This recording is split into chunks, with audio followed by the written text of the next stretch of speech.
1940 में जब हिटलर के बमवर्षक लंदन पर बम गिरा रहे थे, ब्रिटिश सरकार ने अपने सबसे बड़े दुश्मन सुभाष चंद्र बोस को कलकत्ता की प्रेसिडेंसी जेल में कैद कर रखा था।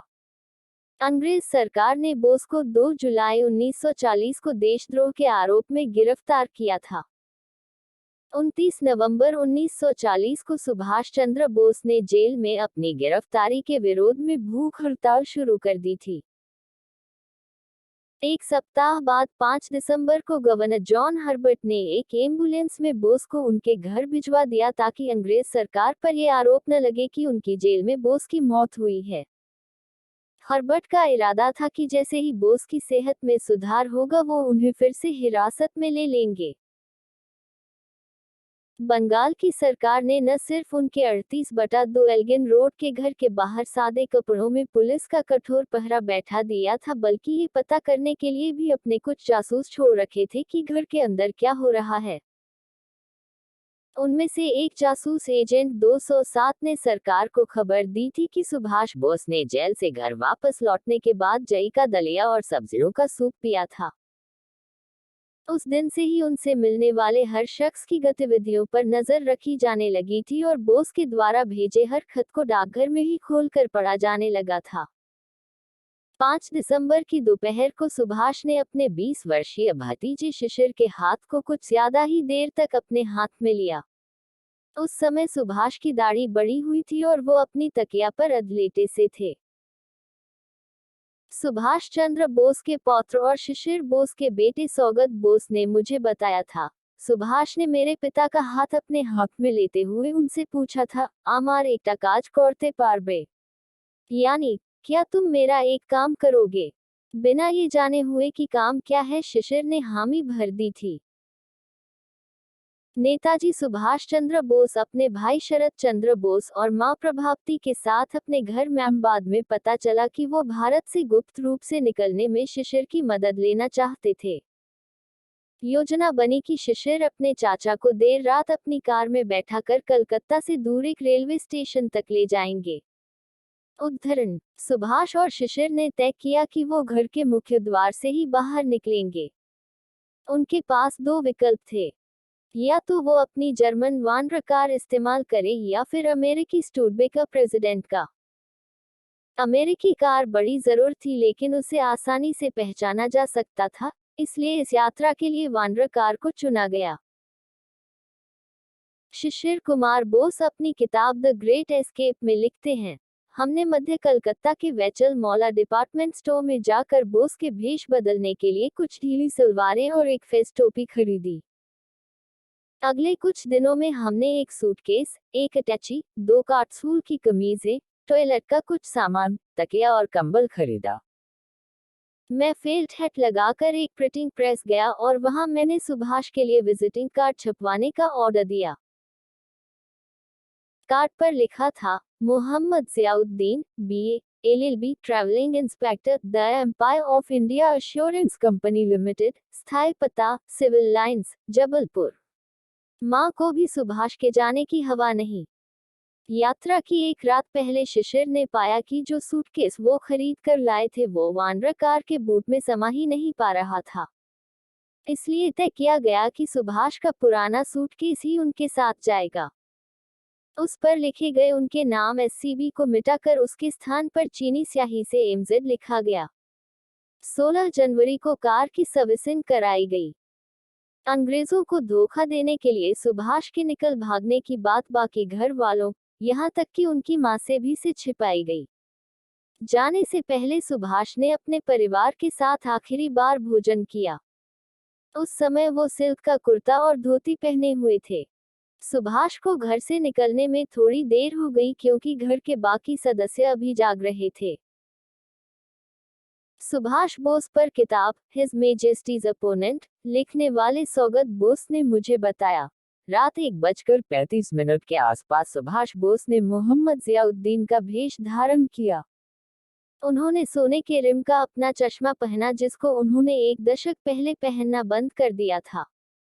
शिशिर की लाई गई काबुली चप्पल उन्हें रास नहीं आई, इसलिए उन्होंने लंबी यात्रा के लिए फीतेदार चमड़े के जूते पहने। सुभाष कार की पिछली सीट पर जाकर बैठ गए। शिशिर ने वानर कार BLA 7169 का इंजन स्टार्ट किया और उसे घर के बाहर ले आए। सुभाष के शयन कक्ष की बत्ती अगले 1 घंटे के लिए जलती छोड़ दी गई। जब सारा कलकत्ता गहरी नींद में था, चाचा और भतीजे ने लोअर सर्कुलर रोड, सियालदाह और हैरिस रोड होते हुए हुगली नदी पर बना हावड़ा पुल पार किया। दोनों चंद्रनगर से गुजरे और भोर होते होते आसनसोल के बाहरी इलाके में पहुंच गए। सुबह करीब 8:30 बजे शिशिर ने धनबाद के बरारी में अपने भाई अशोक के घर से कुछ 100 मीटर दूर सुभाष को कार से उतारा। इसी वानर कार से सुभाष बोस कलकत्ता से गोमू गए थे। शिशिर कुमार बोस अपनी किताब द ग्रेट एस्केप में लिखते हैं, मैं अशोक को बता ही रहा था कि माजरा क्या है कि कुछ दूर पहले उतारे गए इंश्योरेंस एजेंट जियाउद्दीन दूसरे भेष में सुभाष ने घर में प्रवेश किया। वो अशोक को बीमा पॉलिसी के बारे में बता ही रहे थे कि उन्होंने कहा कि ये बातचीत हम शाम को करेंगे। नौकरों को आदेश दिए गए कि जियाउद्दीन के आराम के लिए एक कमरे में व्यवस्था की जाए। उनकी उपस्थिति में अशोक ने मेरा जियाउद्दीन से अंग्रेजी में परिचय कराया, जबकि कुछ मिनटों पहले मैंने ही उन्हें अशोक के घर के पास अपनी कार से उतारा था।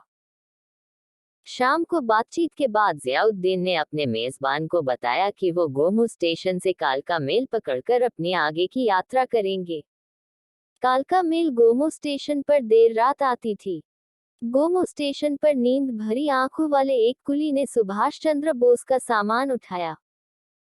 शिशिर बोस अपनी किताब में लिखते हैं, मैंने अपने रंगा काका बाबू को कुली के पीछे धीमे धीमे ओवरब्रिज पर चढ़ते देखा। थोड़ी देर बाद वो चलते चलते अंधेरे में गायब हो गए। कुछ ही मिनटों में कलकत्ता से चली कालका मेल वहां पहुंच गई। मैं तब तक स्टेशन के बाहर ही खड़ा था। 2 मिनट बाद ही मुझे कालका मेल के आगे बढ़ते पहियों की आवाज सुनाई दी। उद्धरण, सुभाष चंद्र बोस की ट्रेन पहले दिल्ली पहुंची, फिर वहां से उन्होंने पेशावर के लिए फ्रंटियर मेल पकड़ी। 919 जनवरी की देर शाम जब फ्रंटियर मेल पेशावर के कैंटोनमेंट स्टेशन में घुसी तो मियां अकबर शाह बाहर निकलने वाले गेट के पास खड़े थे। उन्होंने एक अच्छे व्यक्तित्व वाले मुस्लिम शख्स को गेट से बाहर निकलते देखा। वो समझ गए कि वो और कोई नहीं दूसरे भेष में सुभाष चंद्र बोस हैं। अकबर शाह उनके पास गए और उनसे एक इंतजार कर रहे तांगे में बैठने के लिए कहा। उन्होंने तांगे वाले को निर्देश दिया कि वो इन साहब को डीन होटल ले चले।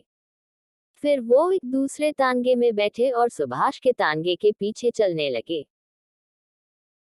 मियां अकबर शाह अपनी किताब नेताजीज ग्रेट एस्केप में लिखते हैं, मेरे तांगे वाले ने मुझसे कहा कि आप इतने मजहबी मुस्लिम शख्स को विधर्मियों के होटल में क्यों ले जा रहे हैं? आप उनको क्यों नहीं ताजमहल होटल ले चलते जहां मेहमानों के नमाज पढ़ने के लिए जानमाज और वजू के लिए पानी भी उपलब्ध कराया जाता है। मुझे भी लगा कि बोस के लिए ताजमहल होटल ज्यादा सुरक्षित जगह हो सकती है क्योंकि डीन होटल में पुलिस के जासूसों के होने की संभावना हो सकती है। उद्धरण, वे आगे लिखते हैं, लिहाजा बीच में ही दोनों तांगों के रास्ते बदले गए। ताजमहल होटल का मैनेजर मोहम्मद जियाउद्दीन से इतना प्रभावित हुआ कि उसने उनके लिए फायरप्लेस वाला एक सुंदर कमरा खुलवाया। अगले दिन मैंने सुभाष चंद्र बोस को अपने एक साथी आबाद खां के घर पर शिफ्ट कर दिया। वहां पर अगले कुछ दिनों में सुभाष बोस ने जियाउद्दीन का भेष त्याग कर एक बहरे पठान का वेश धारण कर लिया। ये इसलिए भी जरूरी था क्योंकि सुभाष स्थानीय पश्तो भाषा बोलना नहीं जानते थे। सुभाष के पेशावर पहुंचने से पहले ही अकबर ने तय कर लिया था कि फॉरवर्ड ब्लॉक के 2 लोग, मोहम्मद शाह और भगत राम तलवार, बोस को भारत की सीमा पार कराएंगे। भगत राम का नाम बदलकर रहमत खां कर दिया गया। तय हुआ कि वो अपने गूंगे बहरे रिश्तेदार जियाउद्दीन को अड्डा शरीफ की मजार ले जाएंगे जहां उनके फिर से बोलने और सुनने की दुआ मांगी जाएगी। 26 जनवरी 1941